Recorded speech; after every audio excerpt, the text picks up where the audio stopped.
Je pense que le diable n'a plus rien à faire sur cette terre. L'homme le remplace très bien.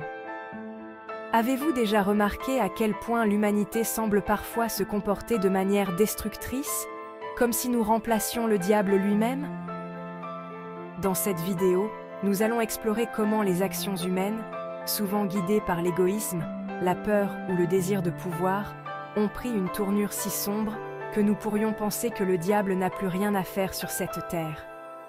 Restez avec nous pour découvrir cette réflexion fascinante sur la nature humaine, la dualité entre le bien et le mal, et comment nous pouvons tous choisir de faire une différence.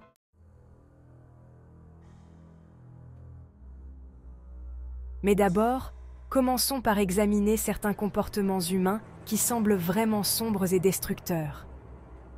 L'humanité, dans sa quête incessante de pouvoir, de richesse et de contrôle, a souvent montré des comportements qui pourraient être décrits comme diaboliques. Prenons par exemple la guerre et la violence.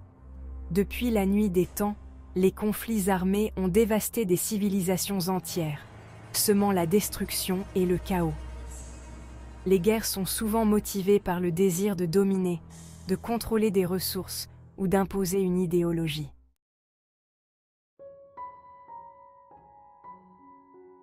À travers ces actes, nous voyons les aspects les plus sombres de l'humanité. Ensuite, il y a la destruction de notre environnement. Chaque année, des hectares de forêt sont détruits, des océans sont pollués, et la biodiversité est menacée.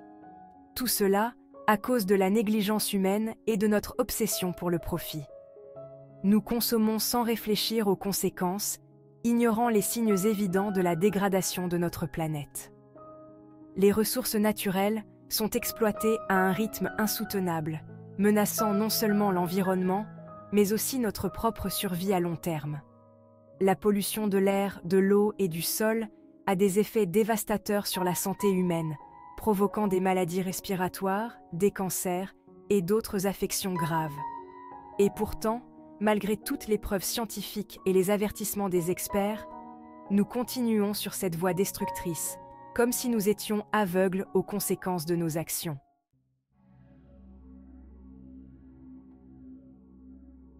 Et que dire de la manipulation et de la tromperie?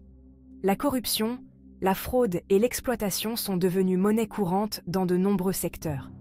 Des figures publiques aux grandes entreprises, la manipulation à grande échelle montre comment certains sont prêts à tout pour obtenir ce qu'ils veulent, même si cela signifie trahir la confiance des autres. Les scandales financiers, les mensonges politiques et les promesses non tenues ne sont que la partie émergée de l'iceberg. En dessous se cache une réalité bien plus sombre, celle d'une humanité prête à sacrifier son intégrité pour le pouvoir et l'argent.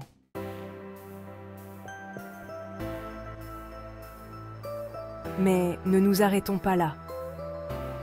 Regardons de plus près cette dualité qui existe dans la nature humaine. Cependant, il serait injuste de dire que l'humanité est entièrement mauvaise. En réalité, chaque être humain est un mélange complexe de bien et de mal. Cette dualité est présente en chacun de nous. Nous sommes capables du pire, mais aussi du meilleur. Des figures historiques comme Martin Luther King Jr., Gandhi ou Mère Teresa ont montré que, même dans un monde rempli de violence et de haine, il est possible de choisir la paix, l'amour et la compassion. Nous sommes constamment confrontés à des dilemmes moraux. Chaque jour, nous avons le choix entre faire ce qui est juste ou suivre nos désirs égoïstes. Ces choix déterminent non seulement qui nous sommes, mais aussi le type de monde que nous créons autour de nous. La bonté, l'altruisme et la générosité sont tout aussi réels et puissants que la haine, la violence et l'égoïsme.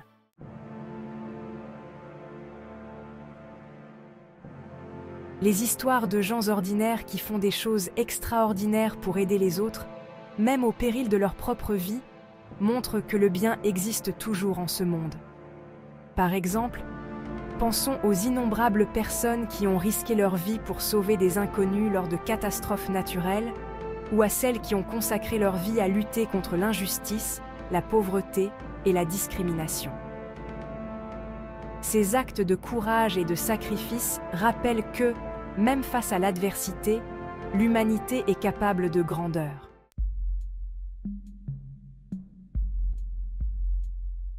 Il est donc important de comprendre comment nos actions impactent le monde dans lequel nous vivons. Nos actions, qu'elles soient en bonnes ou mauvaises, ont un impact profond sur le monde. Le consumérisme et la surconsommation ont créé une culture de gaspillage. Nous achetons des choses dont nous n'avons pas besoin, créant des montagnes de déchets qui polluent nos terres et nos océans. Les produits plastiques, par exemple, mettent des siècles à se décomposer et finissent souvent dans les océans, où ils sont ingérés par la faune marine, provoquant des souffrances et des morts inutiles.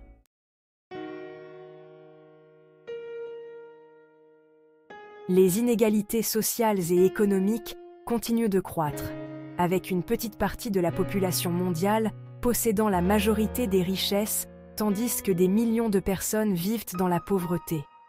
Ces disparités ne sont pas seulement le résultat de circonstances malheureuses, mais souvent de systèmes qui favorisent quelques-uns au détriment de beaucoup d'autres.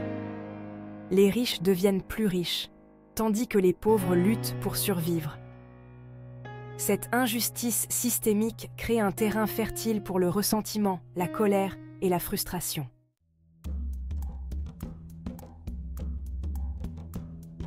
Les technologies et les médias ont également changé notre perception de la réalité. Ils ont le pouvoir de façonner nos opinions, de manipuler nos émotions et de contrôler nos actions. Bien que la technologie ait apporté de nombreux avantages, elle a également créé un monde où la désinformation et la manipulation sont monnaie courante.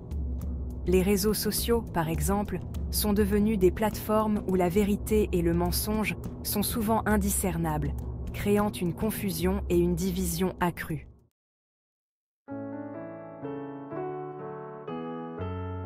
Mais au milieu de toute cette complexité, il y a aussi des histoires inspirantes de rédemption et de transformation.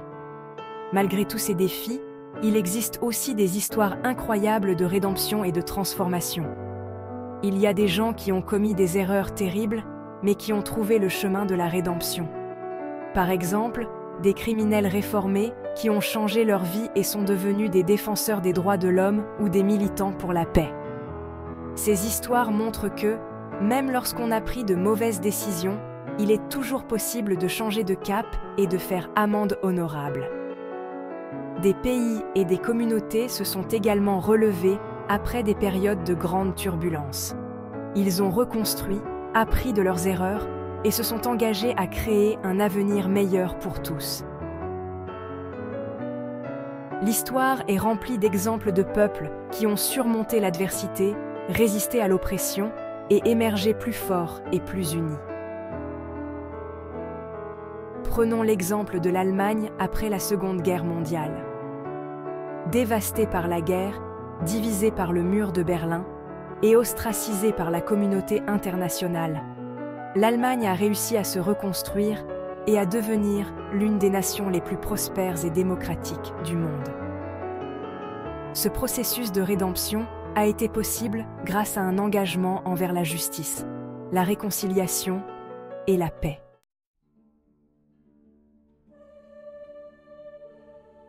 Cela nous amène à réfléchir à une question plus profonde.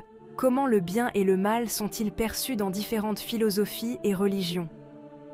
Pour comprendre pleinement cette dualité, il est essentiel de plonger dans les concepts philosophiques et spirituels du bien et du mal. Chaque culture, chaque religion a sa propre vision de ce qui est bien et de ce qui est mal. En étudiant ces différentes perspectives, nous pouvons mieux comprendre la complexité de la nature humaine. Le bien et le mal ne sont pas des concepts universels. Ils sont souvent définis par des normes culturelles, des croyances religieuses et des valeurs personnelles. Par exemple, dans certaines cultures, la vengeance est considérée comme un acte honorable, tandis que dans d'autres, elle est vue comme un péché. Certaines religions prônent le pardon et la compassion, même envers ses ennemis, tandis que d'autres insistent sur la justice et la rétribution.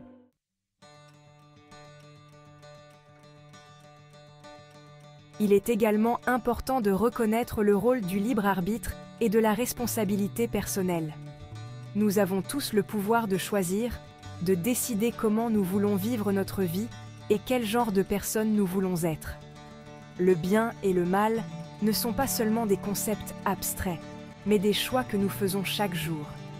Chaque décision que nous prenons, chaque action que nous entreprenons, contribue à façonner notre caractère et notre destin.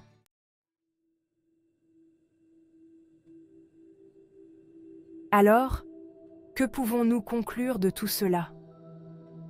Peut-être que le diable n'a plus rien à faire sur cette terre, car l'homme, avec toutes ses contradictions, semble prendre sa place, mais cela ne signifie pas que nous sommes condamnés. Au contraire, cela montre que nous avons le pouvoir de choisir. Nous pouvons choisir de perpétuer la destruction, la haine et la division, ou nous pouvons choisir de construire un monde basé sur l'amour, la compassion et la compréhension. Chaque jour, chaque instant, nous avons l'opportunité de faire un choix. Choisissons de remplacer les ténèbres par la lumière. Choisissons de devenir le meilleur de nous-mêmes, pour nous et pour les générations futures. La voie du changement commence par la prise de conscience.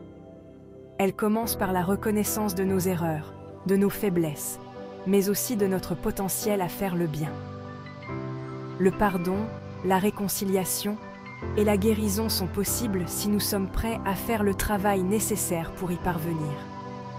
Cela nécessite de l'honnêteté, du courage et de la détermination. Mais surtout, cela nécessite une foi inébranlable en notre capacité à changer, à grandir et à évoluer.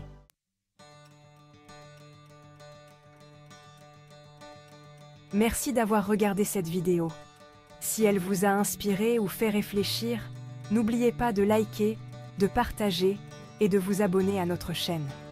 Ensemble, faisons la différence. À la prochaine et que la paix soit avec vous.